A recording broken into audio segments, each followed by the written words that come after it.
ਇੱਕ ਜ਼ਰੂਰ ਮੈਂ ਜਿੰਨੇ ਵੀ ਸਾਡੇ ਪੰਜਾਬੀ ਰੇਡੀਓ ਯੂਐਸਏ ਦੇ ਸਰੋਤੇ ਆ, ਉਹਨਾਂ ਨੂੰ ਬੇਨਤੀ ਕਰਦਾ ਕਿਉਂਕਿ ਆਲ ਓਵਰ ਦੀ ਵਰਲਡ ਸੁਣਦੇ ਆ। ਖ਼ਾਸ ਕਰਕੇ ਜਿਹੜਾ ਇਮੀਗ੍ਰੇਸ਼ਨ ਵਾਲਾ ਪ੍ਰੋਗਰਾਮ ਤਾਂ ਹੁੰਦਾ, ਸਾਨੂੰ ਬਹੁਤ ਕਾਲਸ ਆਉਂਦੀਆਂ, "ਭਾਜੀ ਦੱਸਿਓ ਬਾਰਡਰ 'ਤੇ ਕੀ ਸਿਚੁਏਸ਼ਨ ਆ, ਆਈਏ, ਨਾ ਆਈਏ?" ਉੱਧਰ ਅਟਾਰਨੀ ਸਾਹਿਬ ਦੇ ਆਫਿਸ ਵੀ ਕਾਲਾਂ ਕਰਦੇ, "ਪਲੀਜ਼ ਜੇ ਕੋਈ ਇਲੀਗਲੀ ਯੂਐਸਏ 'ਚ ਐਂਟਰ ਹੋ ਰਿਹਾ, ਉਹਦੇ ਬਾਬਤ ਨਾ ਤਾਂ ਤੁਸੀਂ ਸਾਡੇ ਆਫਿਸ ਕਾਲ ਕਰੋ ਤੇ ਨਾ ਹੀ ਉਹਨਾਂ ਦੇ ਆਫਿਸ ਕਾਲ ਕਰੋ।" ਠੀਕ ਤੇ ਹੈ ਕਿ ਨਹੀਂ? ਆਪਣੇ ਵੀ ਜੇ ਕਿਸੇ ਹੁਣ ਜਿੱਦਾਂ ਇੱਕ ਘਰਵਾਲੀ ਦਾ ਕੇਸ ਸੀਗਾ ਤੇ ਉਹਦੇ ਵਿੱਚ ਵੀ ਜਿੱਦਾਂ ਹੁਣ ਉਹ ਨਾ ਹਾਰਡ ਟਾਈਮ ਬਹੁਤ ਦਿੰਦੇ ਆ ਜੇ ਤੁਸੀਂ ਆਪਣੇ ਹੁਣ ਰਿਸ਼ਤੇਦਾਰ ਦੀ ਵੀ ਮਦਦ ਕਰਦੇ ਆ ਤੇ ਜਿੱਦਾਂ ਹੁਣ ਕੋਈ ਅੰਕਲ ਤੇ ਨੈਫਿਊ ਵਾਲਾ ਰਿਲੇਸ਼ਨ ਉਹਦੇ ਵਿੱਚ ਕਈ ਜਿਹੜੇ ਯੂਐਸ ਸਿਟੀਜ਼ਨ ਵੀ ਆ ਉਹ ਲੋਕਾਂ ਨੇ ਸਾਨੂੰ ਜਿੱਦਾਂ ਕਾਲ ਕੀਤੀ ਸੀਗੀ ਕਿ ਕੋਈ ਜਿੱਦਾਂ ਬਾਰਡਰ ਤੇ ਕਿਸੇ ਨੂੰ ਲੈਣ ਤੁਰ ਪਿਆ ਤਾਂ ਉਹਨਾਂ ਨੂੰ 18-18 ਮਹੀਨੇ ਦੀ ਜਿੱਦਾਂ ਜੇਲ੍ਹ ਹੋਈ ਆ, ਫਾਈਨ ਹੋਇਆ ਕਿ ਤੁਸੀਂ ਏਲੀਅਨ ਸਮਗਲਿੰਗ ਕਰਦੇ ਆ। ਜੀ, ਸੋ ਇਹ ਜਿਹੜਾ ਕੰਮ ਆ ਇਹਦੇ ਵਿੱਚ ਆਪਣੇ ਲੈਵਲ ਤੇ ਜਿਹਨੇ ਜੋ ਵੀ ਹੈਲਪ ਕਰਨੀ ਉਹ ਆਪਣਾ ਰਿਸਕ ਲੈ ਕੇ ਕਰ ਰਿਹਾ। ਪਰ ਲਾਅ ਦੇ ਅਕੋਰਡਿੰਗ ਉਹਨੂੰ ਏਲੀਅਨ ਸਮਗਲਿੰਗ ਜਿਹੜਾ ਮੰਨਿਆ ਜਾਂਦਾ। ਸੋ ਉਹ ਚੀਜ਼ ਦਾ ਧਿਆਨ ਰੱਖਿਓ।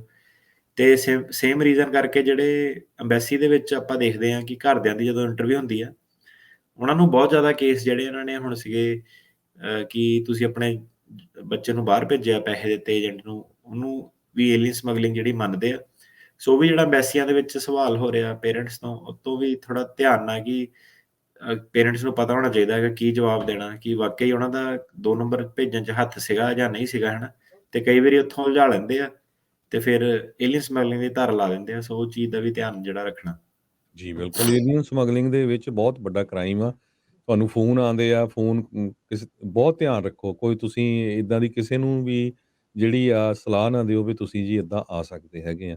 ਤੇ ਇਸ ਤੋਂ ਅੱਗੇ ਚੱਲੀਏ, ਆਰਕੇਕੇ ਤੇ ਫਰੌਡ ਕੇਸਿਸ ਦੇ ਸੰਬੰਧ ਦੇ ਵਿੱਚ ਕੀ ਅਪਡੇਟ ਹੈਗੀ ਆ ਜਾਂ ਇਨਫੋਰਮੇਸ਼ਨ ਕੀ ਆ? ਸੋ ਪੋਰਟਲੈਂਡ ਵਾਲਾ ਕੋਰਟ ਤਾਂ ਮੈਟਰ ਆਫ ਆਰਕੇਕੇ ਇੱਕ ਕੇਸ ਆ, ਉਹਦੇ ਤਹਿਤ ਇਹ ਕਿਹਾ ਗਿਆ ਸੀਗਾ ਕਿ ਜਿਹੜੇ ਲੋਕਾਂ ਦੀਆਂ ਵੀ ਸੇਮ ਕਹਾਣੀਆਂ ਵਾ, ਫੈਕਟ ਪੈਟਰਨ ਰਲਦੇ ਆ ਤੇ ਉਹ ਸਾਰੇ ਕੇਸਾਂ ਨੂੰ ਜਿਹੜਾ ਕੋਰਟ ਫਰੌਡ ਸਮਝ ਸਕਦੀ ਆ। ਜੇ ਸਰਕਾਰੀ ਵਕੀਲ ਕਵੇ ਕਿ ਇਹ ਫਰੌਡ ਆ, ਪਰ ਮੌਕਾ ਦਿੱਤਾ ਜਾਊਗਾ ਬੰਦੇ ਨੂੰ ਆਪਣੀ ਸਫਾਈ ਪੇਸ਼ ਕਰਨ ਦਾ।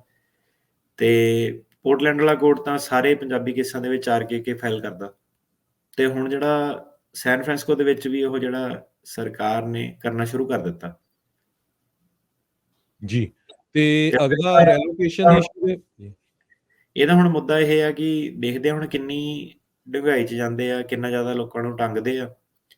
ਤੇ ਜੇ ਹੁਣ ਸੈਨ ਫਰਾਂਸਿਸਕੋ 'ਚ ਵੀ ਉਹਨਾਂ ਨੇ ਆਰਕੇਕੇ ਫਾਈਲ ਕਰਨਾ ਸ਼ੁਰੂ ਕਰਤਾ ਤੇ ਫਿਰ ਜਿਹੜੇ ਕੇਸ ਆ ਉਹ ਬਹੁਤ ਜ਼ਿਆਦਾ ਟਫ ਹੋ ਜਾਣੇ ਆ। ਪੋਰਟਲੈਂਡ ਵਾਲਾ ਜੀ। ਹਾਲ ਹੋ ਜਾਣਾ ਤੇ ਉਹਨਾਂ ਨੇ ਹੁਣ ਇਹ ਸ਼ੁਰੂਆਤ 'ਚ ਹੀ ਇਹਦੇ ਬਾਰੇ ਆਪਾਂ ਖਬਰ ਜਿਹੜੀ ਆ ਦਿੰਦੇ ਰਵਾਂਗੇ।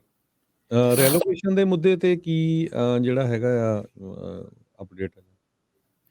ਰੀਲੋਕੇਸ਼ਨ ਦੇ ਮੁੱਦੇ ਤੇ ਜੀ ਸੇਮ ਹੀ ਚੀਜ਼ਾਂ ਜਿਹੜੀਆਂ ਸੀਗੀਆਂ ਉਹ ਚੱਲ ਰਹੀਆਂ ਕਿ ਤੁਹਾਡੇ ਤੇ ਜ਼ਿੰਮੇਵਾਰੀ ਪੈਂਦੀ ਹੈ ਕਿ ਤੁਸੀਂ ਆਪਣੇ ਹੱਕਾਂ ਦੀ ਦੂਜੀ ਜਗ੍ਹਾ ਕਿਉਂ ਨਹੀਂ ਮੰਗ ਕਰ ਸਕਦੇ।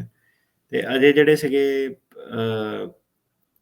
ਨਵੇਂ ਜਿੱਦਾਂ ਅੰਮ੍ਰਿਤਪਾਲ ਨਾਲ ਹੋਰ ਜਿਹੜੀਆਂ ਸਿਆਸੀ ਖਬਰਾਂ ਵਾ, ਉਹ ਜਿਹੜੀਆਂ ਸਾਰੀਆਂ ਖਬਰਾਂ ਉਹਦੇ ਰਿਲੇਟਿਡ ਲੋਕਾਂ ਨੂੰ ਤਾਂ ਫਿਲਹਾਲ ਕੰਟਰੀ ਕੰਡੀਸ਼ਨ ਵਾਈਜ਼